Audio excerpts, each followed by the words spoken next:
Arc-en-ciel.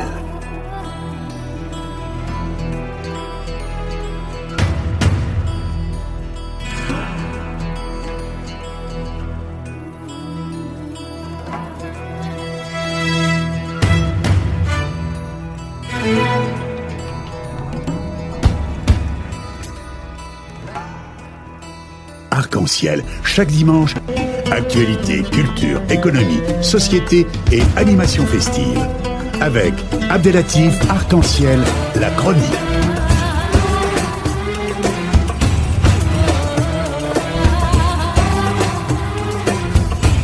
Arc-en-ciel info.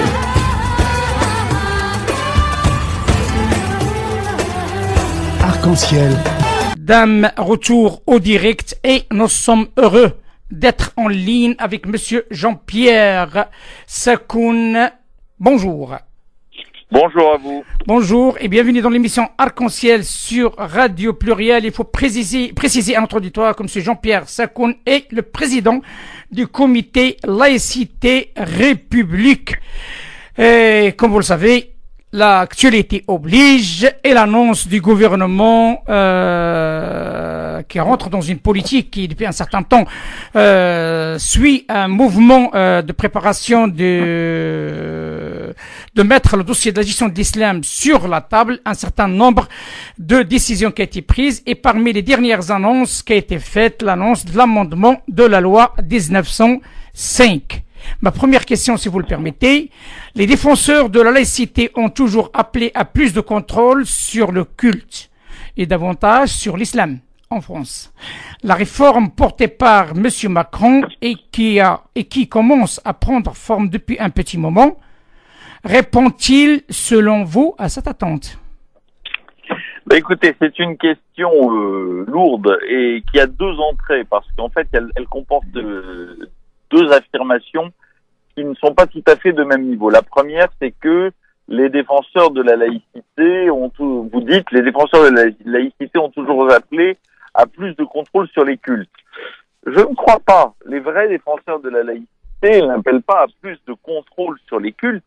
Ils appellent à la séparation absolue des cultes et de l'État, c'est-à-dire de la politique en quelque sorte.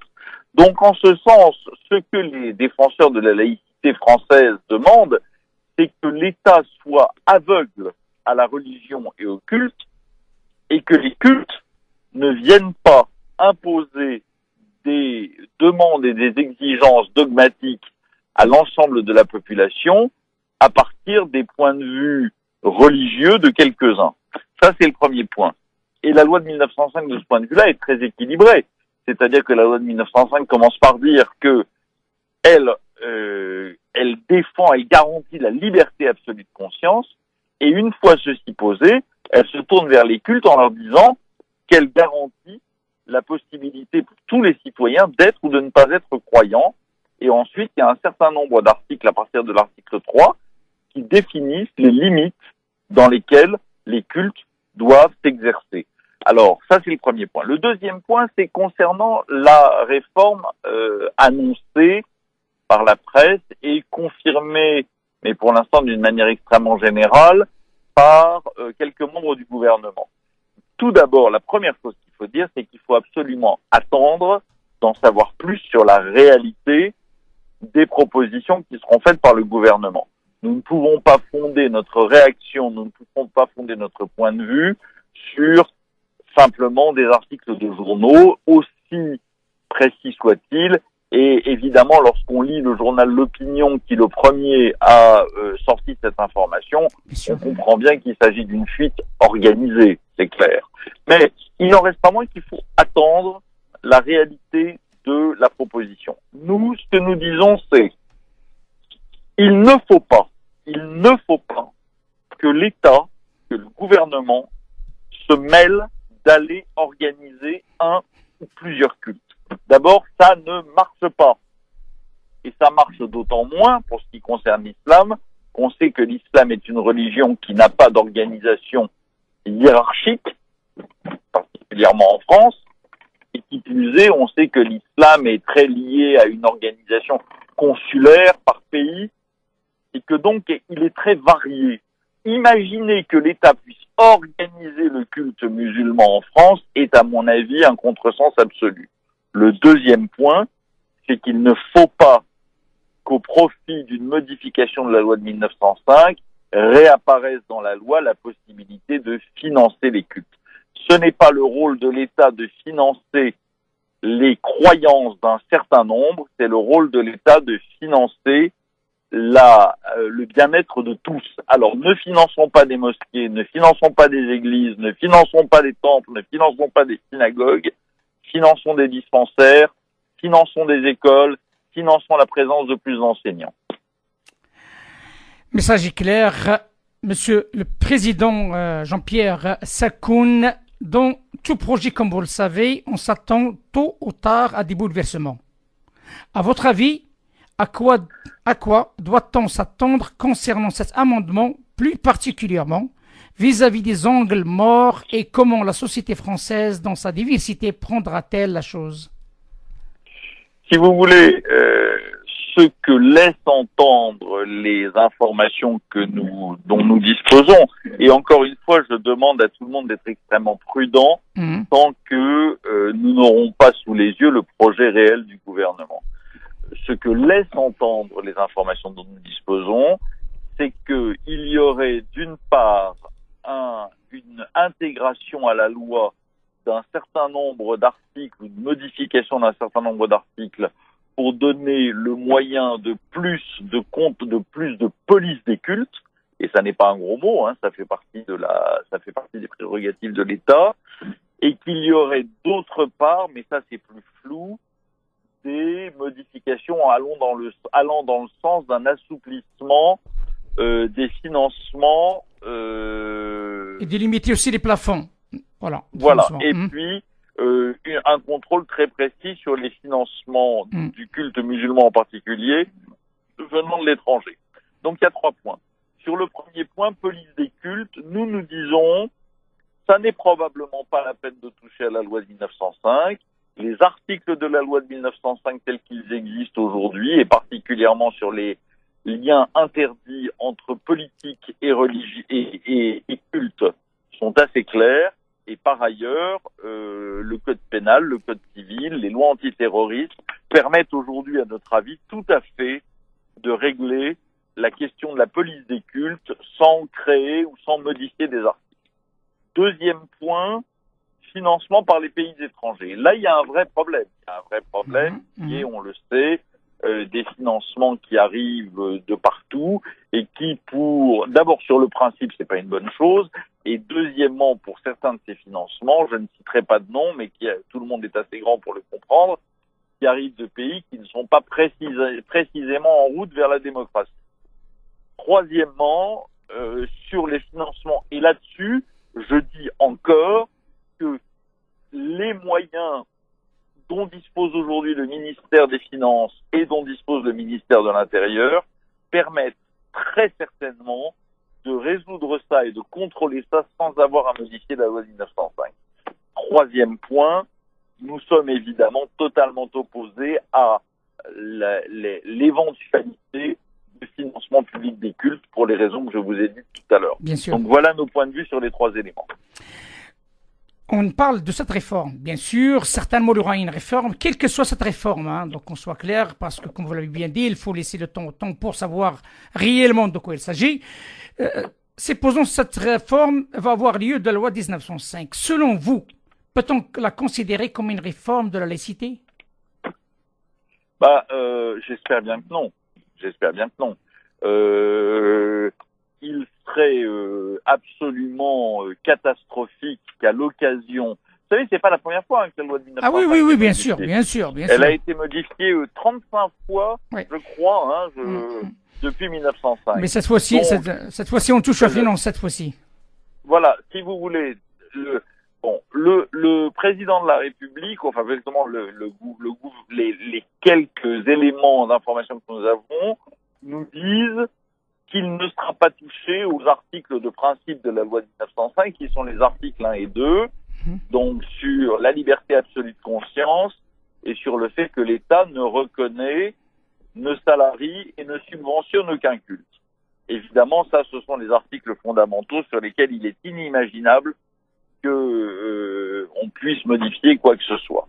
Maintenant, il est évident qu'on peut aussi vider une loi de son contenu sans modifier ses articles de principe et en modifiant les articles techniques. Donc c'est à cela que nous serons très attentifs pour que justement la modification de cette loi ne soit pas une modification de la laïcité. Le projet de M. Hakim El-Karoui, en tant qu'homme de la laïcité, donc connu et reconnu par vous, vos engagements, vos valeurs, qu'on soit clair, ce sont des valeurs de la société française, un pays laïque. Comment vous voyez ce projet de M. Karoui, Hakim El-Karoui, qui est destiné pour mettre fin à une pratique qui date de plusieurs années et d'ouvrir la porte à d'autres pratiques qui sont les siens et qui rentrent dans le cadre de contrôle financier de la finance islamique, mais bien entendu aussi ouvrir la porte aux jeunes pour que l'islam français soit possible? Si vous voulez, on tourne toujours autour des mêmes problèmes. Je crois que pour arriver à résoudre les questions religieuses dans notre pays quand elles se posent, il faut avoir un point de vue qui soit d'abord et avant toute chose un point de vue fondé sur une philosophie laïque. C'est-à-dire qu'il faut poser les limites et les principes. Quand les principes sont ceux des articles 1 et 2 que j'ai rappelé tout à l'heure de la loi de 1905, et quand les limites sont le fait que l'État ne se mêle pas des cultes, a fortiori des religions, mais l'État ne se mêle pas des cultes, mais qu'en revanche, il a le devoir, le droit et les moyens de faire régner l'ordre et de protéger la population et la laïcité, eh bien à partir de là, on peut effectivement raisonner. Ce que je note en lisant le très volumineux rapport de M. El-Karoui et dont un grand nombre d'éléments sont des éléments repris et compilés de rapports antérieurs, mais dont les 90 pages du résumé long et les 14 pages du résumé bref peuvent nous aider, c'est que même si il y a la prise en compte, et c'est heureux, et c'est nécessaire, et c'est évident, il ne pourrait pas en être autrement, des principes de la laïcité, il y a une approche qui est une approche trop pragmatique et qui ne prend pas assez en compte les principes qui sont ceux de cette séparation absolue. Donc, si vous voulez, ce que je voudrais voir absolument dans cette évolution et dans cette approche gouvernementale, c'est que les outils utilisés pour mettre en œuvre de nouvelles politiques soient des outils laïques. Je crains que ce ne soit pas toujours le cas et je crains que ce soit essentiellement pour des raisons de méconnaissance de la philosophie de la laïcité, des principes profonds de la laïcité et de leurs effets sur la société. Si vous voulez, moi par exemple, il y a quelque chose qui me gêne terriblement, c'est quand on parle d'islam de France. De même quand on parlerait de judaïsme de France ou que de catholicisme de France. Il y a des citoyens musulmans dans ce pays. Il n'y a pas un islam de France. Il y a des citoyens musulmans qui sont des citoyens émancipés, des sujets autonomes, politiques, rationnels, qui par ailleurs ont une pratique religieuse, et l'État n'a rien à connaître de ce culte et de cette pratique religieuse tant qu'il respecte les règles de la laïcité. Et donc j'aimerais beaucoup entendre M. El-Karoui ou le gouvernement ou la présidence de la République tenir un discours de ce type consistant à dire voici nos principes, voici ce que nous ne sommes pas des communautés, il n'y en a qu'une, c'est la communauté nationale. Les autres sont des communautés qui existent mais que l'État ne veut pas voir et auquel il est aveugle. Et nous allons régler la manière dont les citoyens de confession, d'origine, de culture, de tradition musulmane veulent pratiquer leur culte, mais nous allons le régler en restant extérieure à ce culte. Donc imaginez qu'il puisse y avoir de nouveau quelque chose d'aussi, excusez le mot, catastrophique que les tentatives d'organisation de l'islam auxquelles on a assisté il y a une douzaine d'années à travers le CFCM. Voilà. Bon, on voit le résultat. On a vu le résultat. Le résultat est non seulement nul, mais il est même presque négatif. Donc, si vous voulez, il faut éviter de recommencer ça et de se donner ce leurre de penser qu'on va pouvoir organiser en tant qu'État laïque une religion. Ça n'est pas le rôle de l'État. Les religions doivent s'organiser dans la limite des règles et des lois. Si demain, si demain la justice française considère, imaginons tout ce qu'on peut imaginer, que il est nécessaire et juge qu'il est nécessaire d'interdire toutes les mosquées salafistes de France. Elle est dans son rôle et nous n'avons pas besoin aujourd'hui de modifier la loi pour l'obtenir. C'est simplement une décision de justice. Donc si vous voulez, il faut faire attention à ça, ne pas mélanger les rôles de l'État. Monsieur le Président Jean-Pierre Sakoun, président du comité laïcité République, merci infiniment de cet éclairage qui est en pile poil avec les mouvements que nous vivons actuellement. Il y a beaucoup de mouvements sur ce dossier de l'islam. Depuis un certain temps, ça bouge énormément. Et à travers cette émission, comme vous l'avez pu constater, ça fait plus que 2 ans qu'on traite ce dossier presque chaque dimanche avec des interventions des uns et des autres. On continuera à approfondir le débat avec cette nouvelle étape. J'espère bien que ce sera une étape charnière et qui mettra fin à cette discussion et que l'islam puisse vivre comme les autres religions. Merci infiniment, monsieur Jean-Pierre Sakoun, et je vous dis à très bientôt. Merci à vous et à bientôt. À bientôt. Au revoir, monsieur. Au revoir, monsieur. Au revoir. Je suis douanier. Arc-en-ciel.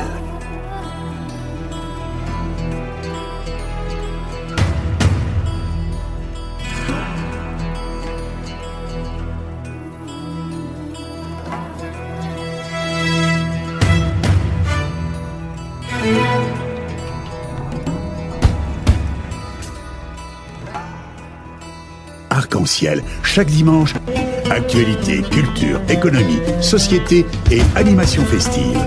Avec Abdelatif Arc-en-ciel, la chronique.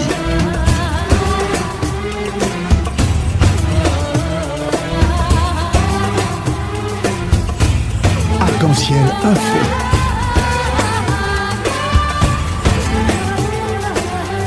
Arc-en-ciel, animation festive.